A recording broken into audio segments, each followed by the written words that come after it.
안녕하세요, 여러분. 환영하고 축복합니다. 279일 차입니다. 8개월 후 갈릴리로 이동이라는 주제로 하나님 말씀 함께 나누겠습니다. 우리 먼저 기도하겠습니다.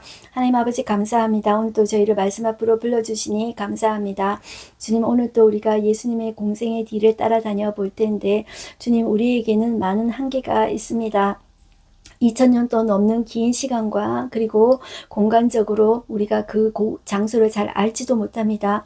그러나 예수님의 일평생 뒤를 우리가 한번 따라다녀 보기를 소망합니다. 가룟 유다를 제외한 예수님의 제자들이 모두 예수님이 정말 하나님이시다. 예수님이 정말 구원자시다. 그 사실에 자신들의 생명을 기꺼이 내어놓았습니다. 예수님이 하나님이라고 주장하시면서 예수님은 단 한 번도 그 예수님의 지위를 이용하셔서 사기치지 않으셨습니다. 자신의 부를 축적하지 않으셨습니다.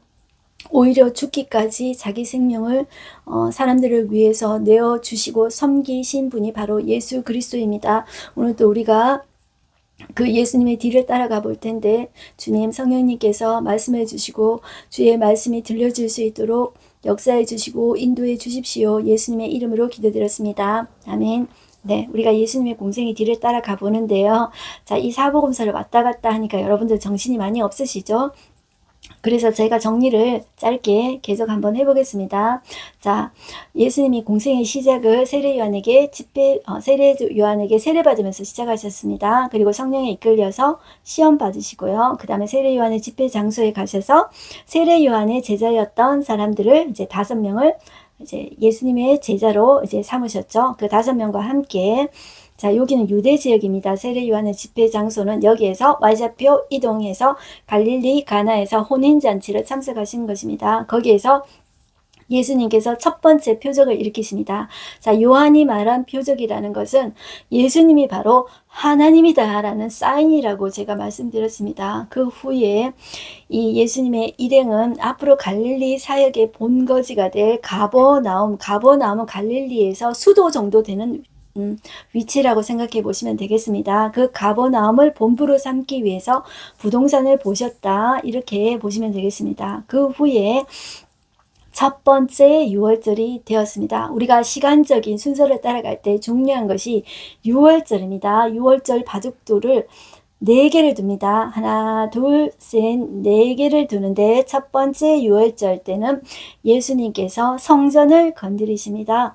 성전 청결 사건을 일으키시는 것이죠. 그것은 당시 대제사장 그룹에게 직격탄으로 도전장을 내미는 것이라고 했습니다. 그 이후에 그들의 이슈는 도대체 예수 누구야? 도대체 누구야? 누구길래 저기 성전을 건드리는 거야? 아무도 못 건드렸는데 그동안 자, 이 중간기 400년과 세례 요한 한 6개월 정도 예수님 오시기 전에 이제 사역을 이제 계속 준비하고 있었습니다. 아무도 못 건드렸는데 도대체 성전을 건드린 작자가 누구야 하면서 예수 그는 누구인가 이슈로 뜬 것입니다. 그때 그 성전 청결 사건으로서 예수님은 이것을 말하는 것입니다. 그래, 나는 성전의 주인이다. 성전의 주인은 나다. 이것을 선포하신 것입니다. 이것은 엄청난 것입니다. 유대인들에게 가장 중요한 것이 있다면 첫 번째가 성전, 그 다음이 율법입니다. 성전을 건드렸다면 이거는 맞아 죽어도 아무 말 못하는 것입니다. 이것은 신성 모독죄예요. 돌에 쳐서 죽을 때까지 맞아야 되는 죄였습니다. 자, 그러니 가만두지 않겠죠. 자, 그런데 그동안 이 종교 지도자들이 너무 이제 타락해 있기 때문에 이 대중의 지지를 받던 이 바리새인들은 저 청년 대제사장을 아무도 못 건드리는데 건드렸다니 기특한 걸 이렇게 생각하면서 한번 두고 보자 이 정도로 입장을 정리했다는 것입니다. 자, 그런데 자, 예수님이 8개월 동안 피하지 않으셨습니다. 자신이 누구인지 이 8개월 동안 유대 예루살렘에 거하시면서 많은 표적들과 말씀을 하시고 그 표적을 보고 바리새인 중에 한 사람인 니고데모도 찾아왔습니다. 그리고 그 당시에 세례 요한이 활동하고 있었는데 세례 요한은 예수님을 가리켜 그는 세상죄를 지고 가는 하나님의 어린 양이다. 나는 물로 세례를 베풀지만 그는 불과 성령으로 베풀을 자다. 그는 메시아다 하고 세례 요한이 증언했습니다. 그래서 세례 요한의 제자들뿐만 아니라 많은 사람들이 세례 요한 하면서 센세이션이 일어났었는데, 세례 요한을 따라다니는 많은 사람들의 대중들이 예수님에게로 모이게 되고 예수님의 대중으로 흡수되었다. 그렇게 보시면 되겠습니다. 그 기간이 한 8개월 정도 됐습니다. 그 8개월을 거치면서 이 바리새인들도 자신들의 인기가 그동안에는 중간기 때는 자신들에게 있었는데, 세례 요한에게 갔던 인기가 다시 예수님에게로 대중들의 인기가 다 모인 것입니다. 그러니 사람들은 참 인기에 민감합니다. 그래서 예수 가만두면 안 되겠는 걸 이렇게 이제 하게 된 것이죠. 그들도 입장 정리를 한 것입니다. 그래서 자, 이 예수님은 지금 사역 초기이기 때문에 예수님의 그 기간, 예수님의 때를 예수님께서 준비하고 계시는 것입니다. 자, 예수님은 이제 공간을 이동하십니다. 어디로 이동하냐면 이제 8개월 동안 예루살렘에 계셨는데 사마리아를 거쳐서 다시 갈릴리로 가셔서 가버나움을 본부로 해서 사역을 하실 것입니다. 자, 그런데 사마리아로 가면서 예수님은 그 사마리아 여인을 만나셨습니다. 그 여인은 사연이 있는 여자라고 했습니다. 그 여인을 만난 것이 우리가 지난 시간에 한 것입니다. 자, 오늘은 우리가 사마리아를 거쳐서 예수님께서 갈릴리에서 자, 사람들을, 제자들을 모으시고 사역하시는 것을 우리가 보게 되겠는데요. 이것을 우리는 갈릴리 1차 사역이라고 합니다. 이것 때문에 이 갈릴리도 예수님 때문에 들썩들썩거리게 이제 만듭니다. 그리고 우리가 이제 좀 생각해 봐야 될 것이, 제가 지난 시간 끝부분에 조금 말씀드렸는데, 우리가 말씀을 볼 때요, 이제 우리 사복음서가 있잖아요. 그런데 마태, 마가, 누가는 예수님의 예루살렘 사역을 많이 이야기하지 않았어요.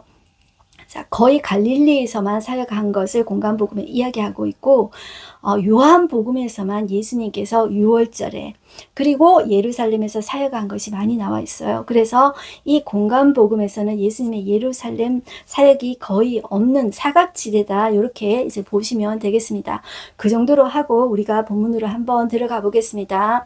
여러분들, 첫 번째 유월절 이후 8개월이 지났습니다. 지난 시간에 사마리아를 거쳐서 사마리아 여인 만나고 거기서 이틀 동안 유하시면서 사마리아 사람들에게 예수님이 누구신지, 사마리아 여인은 그 예수님이 메시아로 믿게 되었습니다. 그 여인을 만나게 되었고, 자, 이제 갈릴리로 제자들과 함께 가시는 것입니다. 자, 그래서 우리는 요한복음 4장 43절에서 45절까지를 보겠습니다. 이틀이 지났다는 것은 사마리아에서 이틀 동안 사역하셨다는 것이죠. 예수께서 거기를 떠나 갈릴리로 가시며 갈릴리로 올라가셨다라는 말입니다. 44절, 친히 증언하시기를 선지자가 고향에서는 높임을 받지 못한다 하시고 갈릴리에 이르시매 갈릴리인들이 그를 영접하니, 이는 자기들도 명절에 갔다가 유월절 때 성전 청결 사건을 이야기하는 것입니다. 소문이 다 퍼진 것입니다. 예수께서 명절 중 예루살렘에서 하신 모든 일을 보았음이더라, 이렇게 이야기하고 있죠.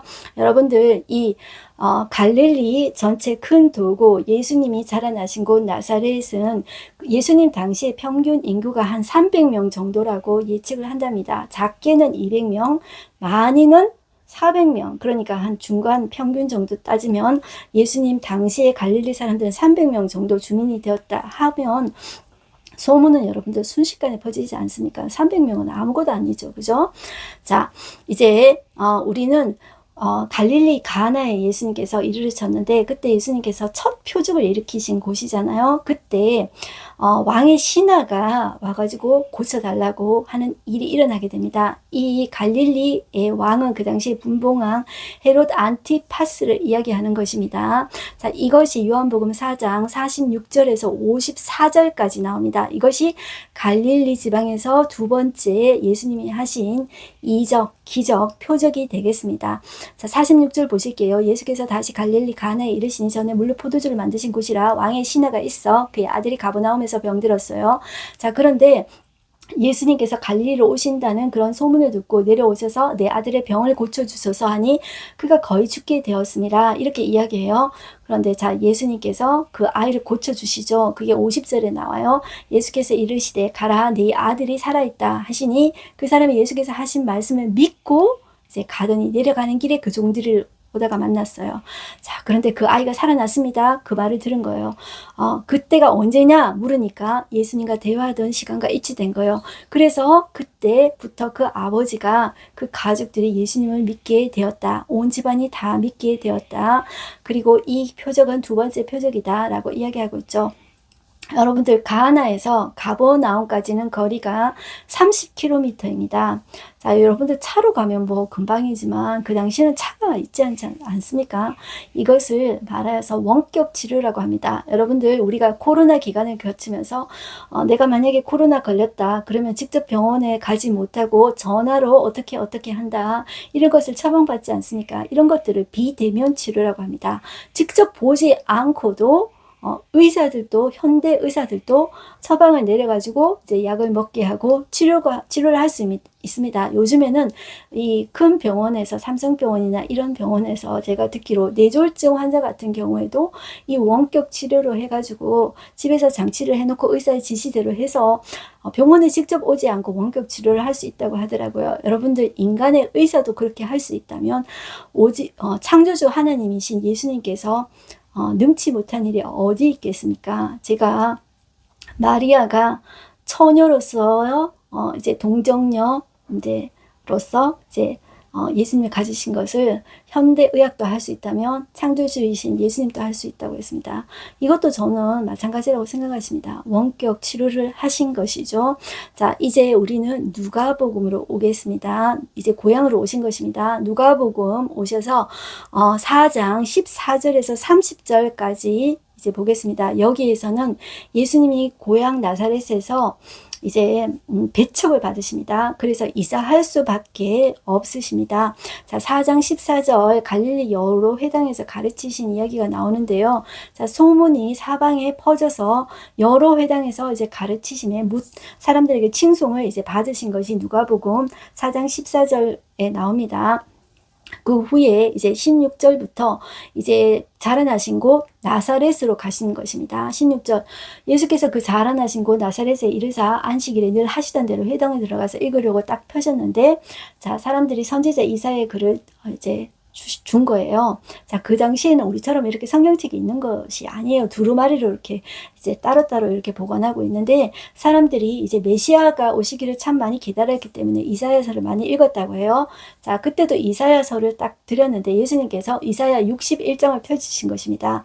자, 이사야 61장 1절에서 3절은 메시아가 오면 하는 사역을 말하고 있는데 예수님이 그것을 고의로 찾으셔서 읽으셨다는 것입니다. 그것이 18절부터 나오는데요.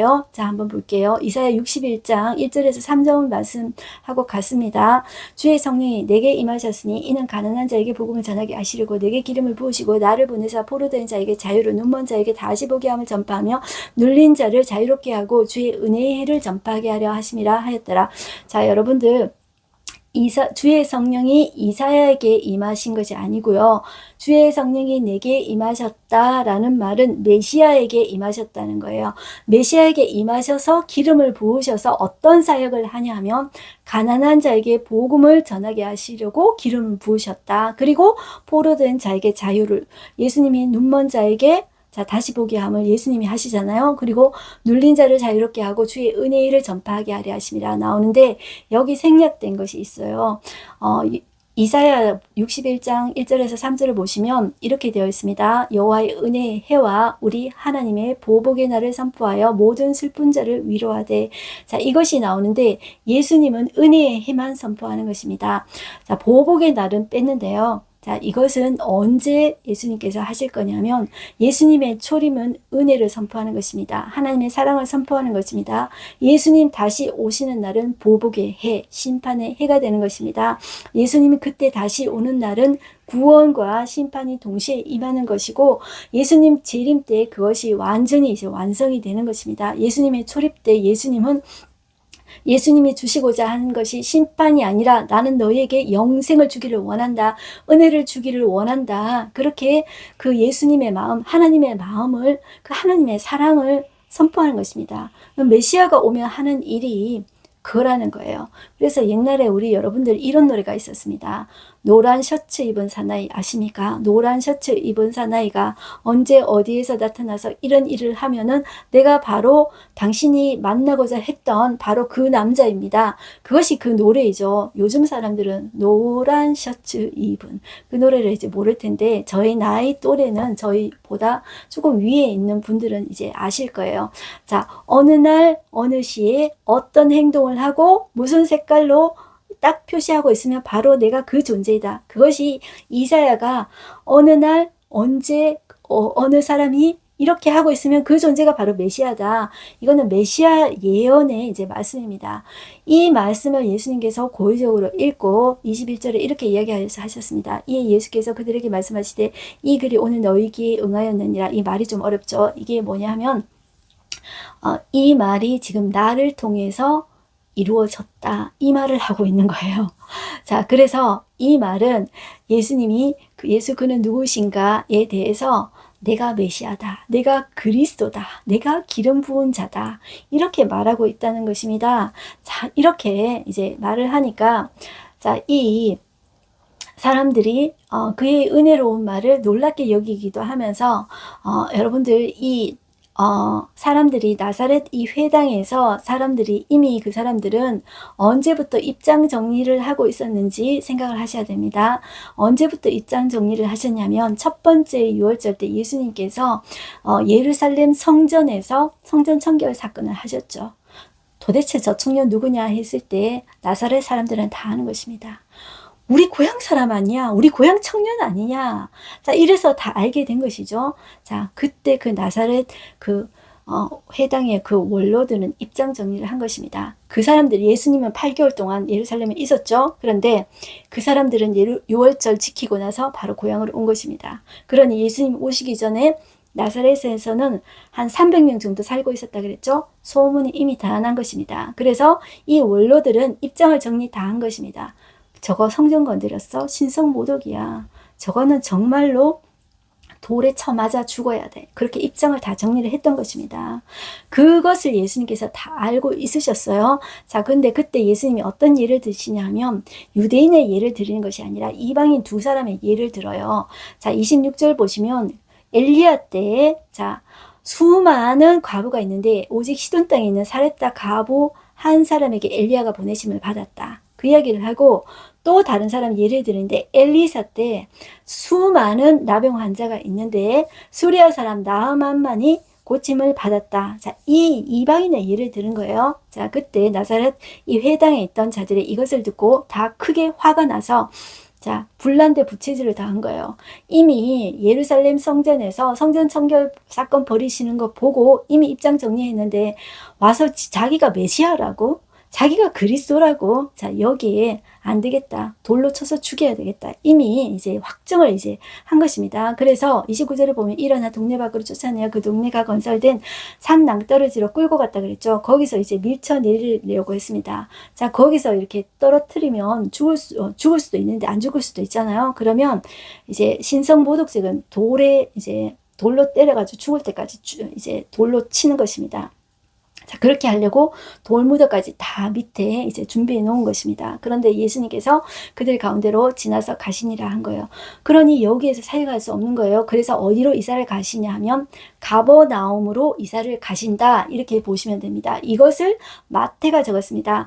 다른 이제 제자들은 이것을 적지 않았는데 마태는 마태 혼자 이사야서에 이 말씀이 있는 거예요. 이것을 보고 마태는 자, 이 예수님은 정말로 이사야가 예언한 그 메시아다. 그것을 마음속에 불붙는 마음으로 이것을 쓴 거예요. 우리가 목사님들 설교할 때 뭐 구약 자꾸 성경 인용하고 성경 인용하면 극히 싫어하시는 분들이 있습니다. 그런데 그것이 인간의 말이 아니라 하나님의 이사야를 통해서 예언된 말씀이 이루어지는 거라는 거예요. 혼자 스스로 지어낸 말이 아니라 이사야는 여러분들 벌써 700년 전의 사람입니다. 그 존재에게 말씀했던 그것이 지금 이루어진다는 걸 마태는 끌고 와서 이야기하는 것입니다. 그래서 마태복음 4장 13절에서 17절 보시면 나사렛을 떠나 스불론과 납달리 지경 해변 여기를 갈릴리라고 합니다. 가버나움 가서 사시니 이는 선지자 이사야를 통하여 하신 말씀을 이루려 하심이라 일렀을 때 스불론과 납달리 땅과 유단강 저편 해변길과 이방의 갈릴리여 흑암에 앉은 백성이 큰 빛을 보았고 사망의 땅과 그늘에 앉은 자들에게 빛이 비추었도다 하였느니라. 자, 이 갈릴리 지역이 왜 흑암의 땅이냐 하면 북쪽 경계선에 있어요. 그래서 이방의 공격을 많이 받았어요. 그래서 흑암의 땅이고 사망의 땅이고 그늘에 앉은 그런 사람들이 있던 곳이에요. 그 지역이. 그런데 예수님 때문에 이제 빛을 받았다는 거예요. 그래서 그 지역이 복을 받았다. 이렇게 이제 이야기하는 거예요.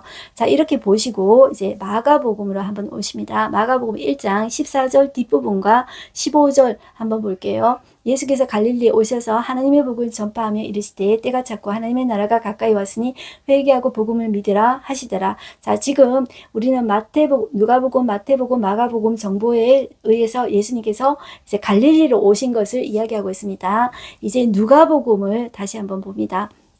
누가복음을 보시면 이제 어떤 주제로 바뀌냐면 예수님이 이제 본격적으로 갈릴리 사역하시기 전에 예수님의 제자들을 전임 사역자로 부르시는 것을 볼 수가 있습니다. 우리로 말하자면 파타임 전도사님을 이제 풀타임 이제 사역자로 이제 부르는 거를 이제 이야기한다. 이렇게 보시면 돼요. 자, 어떤 이야기냐면 누가복음 5장 1절입니다. 무리가 몰려와서 하나님의 말씀을 들으세요. 예수는 게네사렛 호숫가에 서서 게네사렛 호숫가 갈릴리 호수라는 것입니다. 자, 있는데 호수에 배 두 척이 있는 거예요. 자, 그런데 예수께서 한 배에 오르셨는데 그 배가 시몬의 배라는 거예요. 시몬 베드로의 배입니다. 예수님께서 이제 배에서 무리를 가르치고 말씀을 이제 가르치셨어요. 그런데 이제 그 베드로에게 깊은 데로 가서 그물을 내려서 고기를 한번 잡아라 봐라 이렇게 이야기해요. 그런데 이 베드로가 이렇게 이야기해요. 이르되 선생님 우리들이 밤새도록 수고하였을 때 잡은 것이 없지만은 말씀에 의지하여 내가 그물을 내리이다 이렇게 해요. 여러분들 예수님은 어부 생활을 한 적이 없잖아요. 그죠? 목수 생활을 했잖아요. 그런데 베드로는 그 지역 베세다에서 어부로 잔뼈가 굵은 사람이었어요. 그런데 자기들이 전문가예요. 그런데 밤새도록 수고했지만 한 마리도 잡은 것이 없다고 해요. 그렇지만 예수님의 말씀에 의지해서 그물을 내렸는데 6절에 보면 그 고기 잡은 것이 너무 많아서 그물이 찢어질 정도가 된 거예요.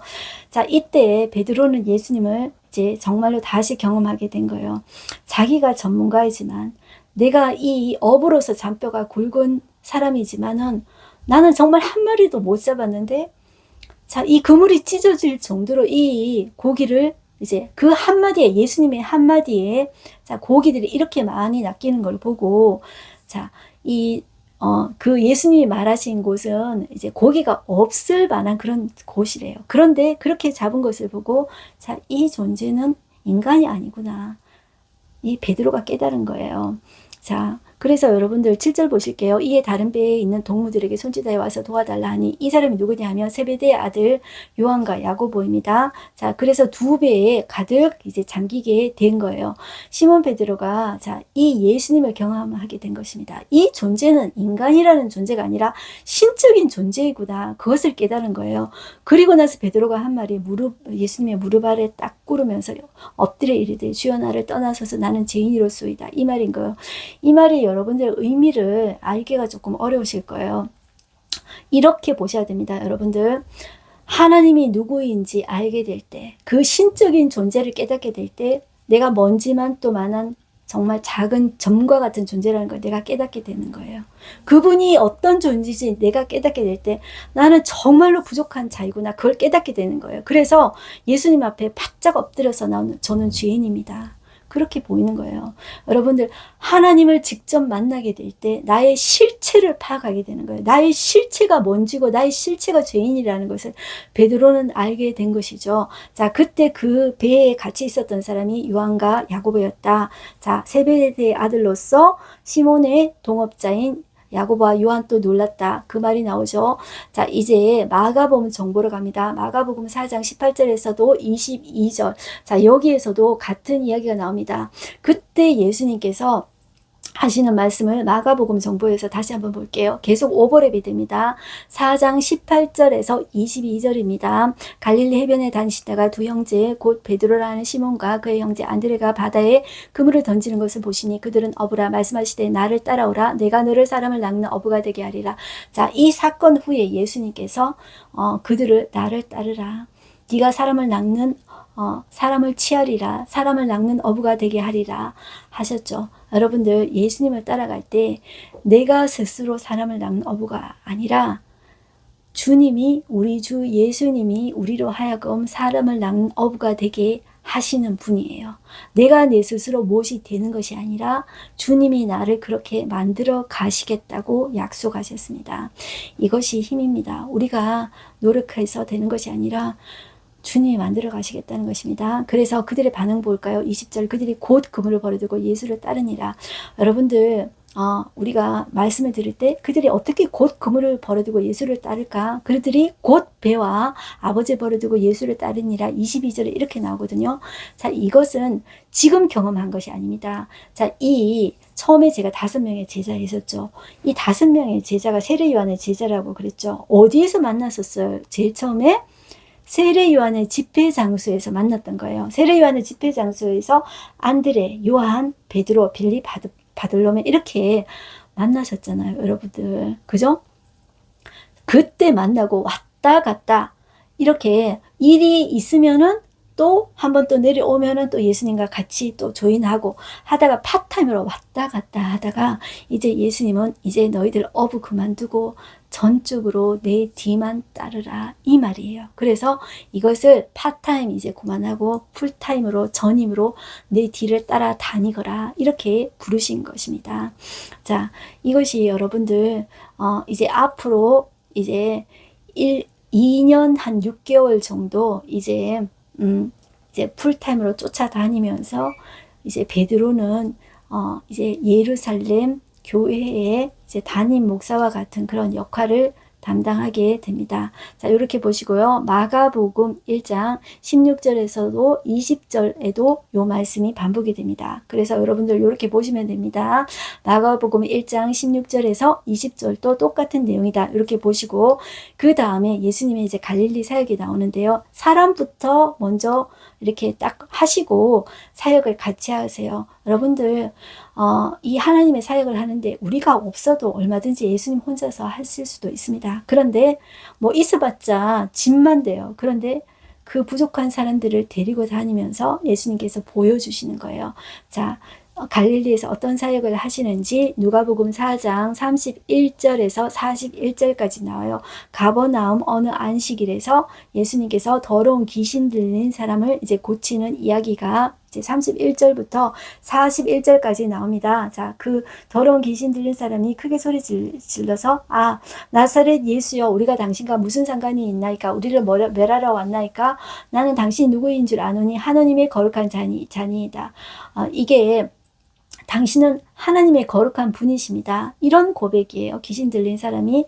자, 그때 예수님께서 꾸짖으시고 귀신에게 나오라 이렇게 이야기했죠. 자, 그 귀신이 나가고요. 이 예수의 소문이 그 근처 사방에 두루 다 퍼졌습니다. 그리고 예수님께서 온갖 병자들을 고친 일들이 나오는데 그 중에 특이한 것이 어떤 게 나오냐면 시몬의 장모, 베드로의 장모가 중한 열병을 앓고 있었다고 이제 말하고 있어요. 38절에 나옵니다. 38절에 누가복음 4장 38절에 시몬의 장모가 중한 열병을 앓고 있었다고 해요. 자, 어떤 목사님이 이런 이야기를 하셨는데 제가 인상 깊어서 여러분과 나눕니다.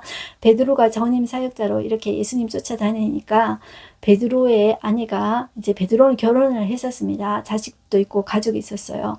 아내가 안 좋아하고 막 이러니까 베드로 장모가 화병이 났다는 것입니다. 여기에는 중한 열병이라고 했는데 여러분들 마음에서 병이 나오거든요. 자, 이 화병인지 열병인지 모르지만 면역이 떨어지는 것입니다. 마음이 낙심이 되면 여러분들 이게 꾀병은 아닌데 진짜 병이 나게 돼요. 면역이 떨어지면 그래서 이게 화병이 나가지고 열병이 생기지 않았을까. 그런데 예수님이 고쳐주신 거예요. 자, 그러니 이 열병이 꾸짖으신데 병이 떠나고 여자가 곧 일어나 그들에게 수종드니라. 자, 그 전에 예수님을 쫓아다니던 베드로에 대해서 싫어했는데 이제는 반대로 180도 바뀌어서 예수님께 수종까지 들고 예수님의 지지자가 되었다. 이 말이에요. 그래서 예수님은 사역하는 이 베드로의 가정까지 돌아보시면서 자, 전임 사역을 할 수 있도록 그 마음을 이제 바꿔주셨다.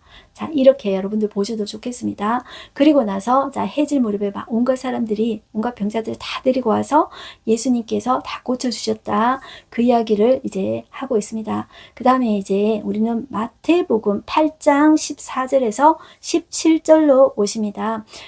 이게 같은 내용입니다. 자, 예수께서 베드로의 집에 들어가서 그의 장모가 열병으로 앓아누운 것을 보시고 그의 손을 만지시니, 이 마태는 아까 누가복음에서는 이제 손을 만지셨다 그 이야기가 없는데 마태는 그의 장모의 손을 만지시니 열병이 떠나가고 여인이 일어나서 예수께 수종 들더라 이렇게 표현하고 있어요.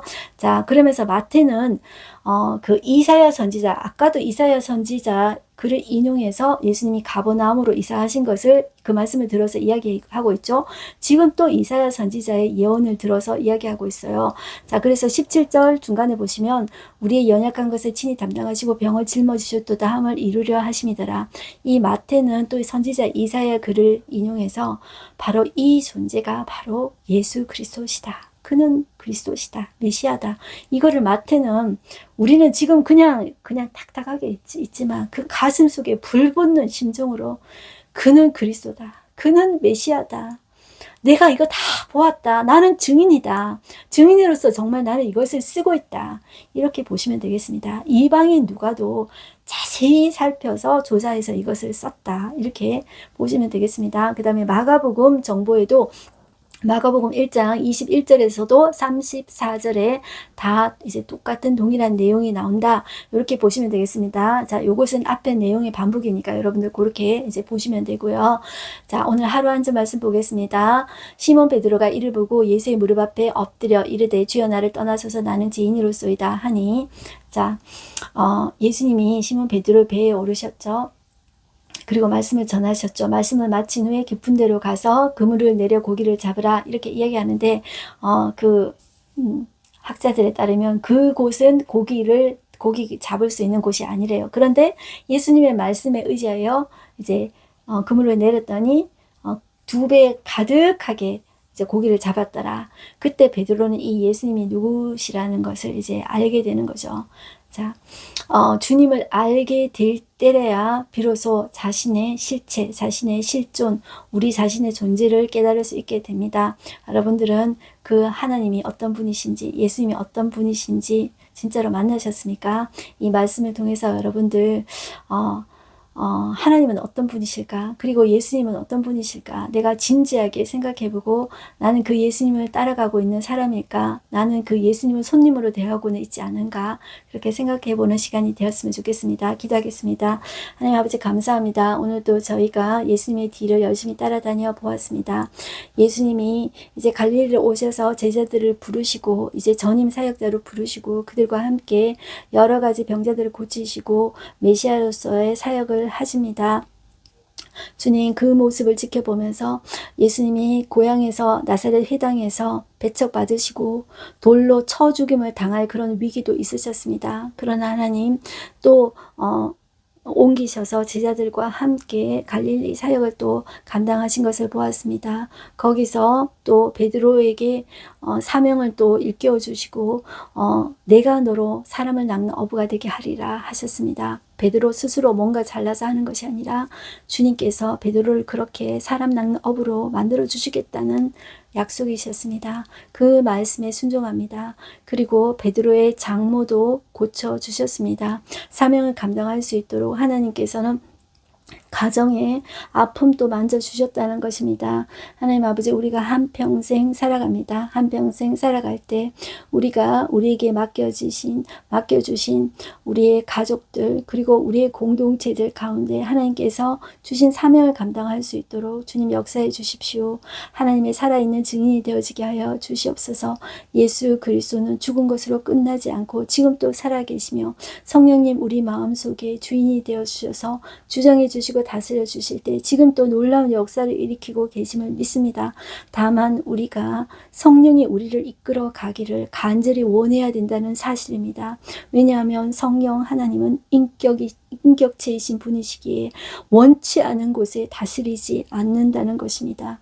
주여, 우리가 성령의 다스리심을 갈망하며 주님 그 다스리심을 정말로 원하게 하여 주시옵소서. 그래서 우리가 속한 우리의 가족과 우리의 공동체가 하나님의 나타나심을 보게 하여 주시옵소서. 그 일의 증인이 되어지며 이 마지막 때를 우리가 사명을 감당해 내는 자로 서게 하여 주시옵소서. 우리의 이 성경 말씀을 읽는 것이 그냥 글자를 읽는 것으로 스쳐 지나가지 말게 해주시고 예수님을 기필코 만나며 이 마지막 때의 증인이 기필코 되어지는 우리가 되어지기를 소망합니다. 그래서 우리가 하나님께 영광을 돌릴 수 있게 하여 주시옵소서. 예수님의 이름으로 기도드렸습니다. 아멘. 네, 여러분들 오늘도 승리하십시오. 화이팅입니다.